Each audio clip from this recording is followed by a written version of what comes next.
addition to all the things that I do, I'm also a writer. I love to write. I really discovered my talent for writing and my passion for it in the last few years. And I've written a whole lot of short stories that I post on my Facebook page as well as on Instagram. And I also have a Medium page. And recently I've been writing a series titled Dear Recovering Soul, because honestly, I believe that we're all recovering from something, right? We're all in the process of recovering from this experience of being quarantined in our homes during this coronavirus event. But I'm also in addiction recovery. I've been in recovery for 17 years. And I just feel like in life, we're all recovering from something, whether it's recovering from a big change or recovering from an illness or recovering from a breakup or recovering from any kind of thing. We're always in transition. So I think this Dear Recovering Soul title is quite appropriate. So here goes. I hope you enjoy it. Feel free to close your eyes and listen if you'd like as I share these words with you. Dear Recovering Soul, I send you a message of love and hope today. Today I am reminded of lessons I began to learn oh so many years ago. In July of 2002, I walked into my first recovery meeting.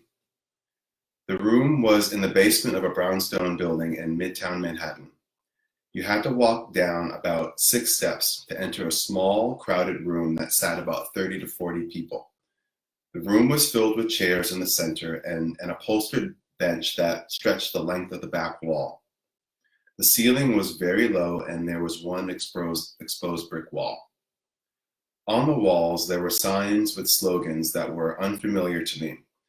They were simple phrases such as, one day at a time, keep it simple, let go and let God, and think, think, think, all in capital letters.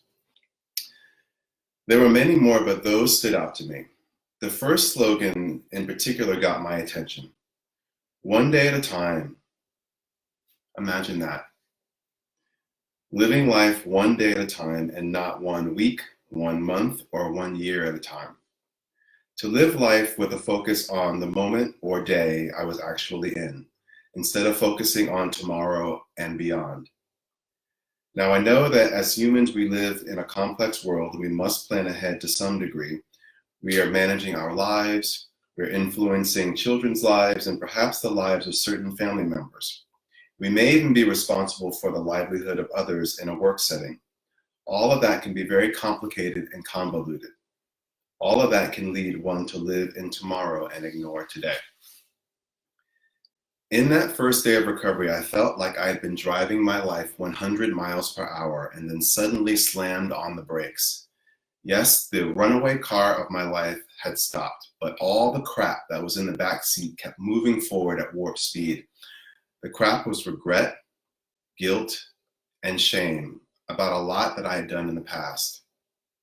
Every bad choice I made, every wrong I had committed against another, every trespass that had been made against me had now become so apparent. The runaway car had stopped. The mess from the back seat was now all around me, and there was a moment of stillness. And in the stillness, I began to see more clearly. Walking into that room was me walking into the unknown. What will my life be like without a drink or a drug? Will it be boring? Will it be too overwhelming for me without my medicine to help me deal with the world? Will the uncovering of my emotions be more than I could bear? At that moment, I didn't know. I was scared and yet determined to find answers to all those questions. I saw that the people around me were reasonably happy, healthy, and free of the things that had kept them captive for so long. I found their energy appealing and much needed in my life. They gave me hope. So I sat in the chair and I listened to the collective wisdom of the group, and I kept going back day after day. Slowly, I got better and better. And during those early days, I wanted to jump ahead of myself. I wanted to jump ahead of the day that I was living in. I did so to my detriment.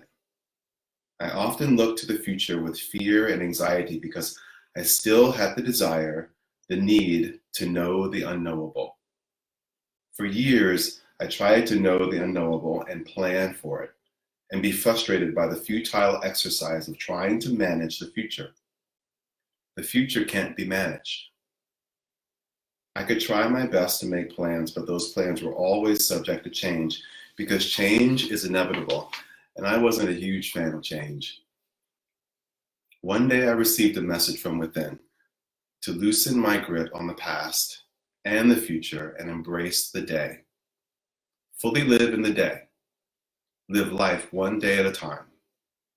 Sometimes live it one moment at a time.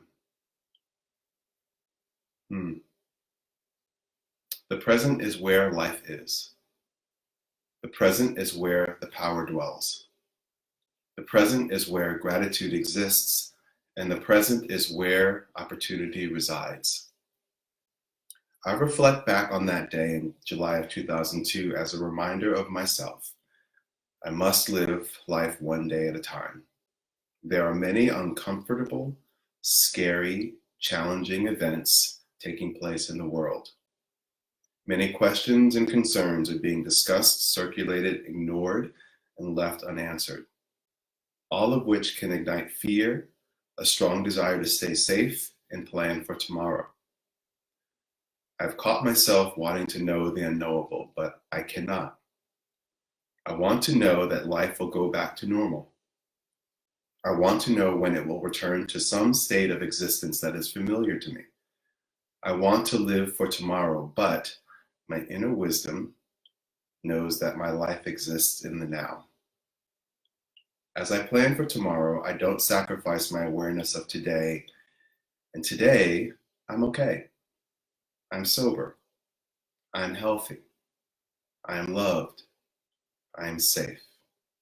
Right here, right now. I breathe into that knowing. So, dear recovering soul, I hope that you are living in this day. I hope that you are taking life one day at a time and infusing it with immense gratitude for what you do have. I know that I am today, and I'm sending you love, my friend. Many blessings, Stephen. So, I hope that you got something from that. I hope that you resonated with some of that. So, my theme is for this session is living one day at a time.